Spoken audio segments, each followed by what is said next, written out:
avec Christ, parce qu'il t'a fait asseoir avec lui à la droite de Dieu le Père dans les lieux célestes. Ce n'est plus le temps de becqueter les animaux du sol, ce n'est plus le temps de regarder aux choses d'en bas, mais c'est le temps de regarder aux choses d'en haut et de t'affectionner aux choses d'en haut, parce que tu as reçu une nouvelle nature, une nouvelle identité.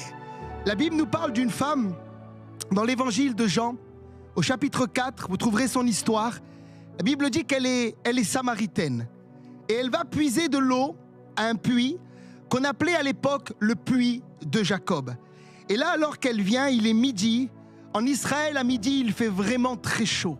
Elle vient prendre de l'eau. Et là, elle va rencontrer un homme qui va commencer à lui parler. Les disciples vont être surpris en disant à Jésus, mais comment ça se fait que toi qui es juif, tu parles à quelqu'un qui est samaritaine? À l'époque, ça ne se faisait pas du tout. Mais Jésus commence à lui parler du royaume de Dieu.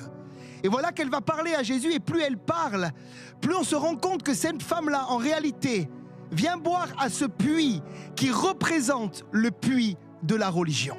Elle parle au verset 20, et elle dira à Jésus, nos pères ont adoré sur cette montagne. Et là, elle parle du monde que les Samaritains, là où les Samaritains adoraient, le mont Garizim. Et vous vous dites que le lieu où il faut adorer est à Jérusalem. Elle parle de quelque chose de théologique.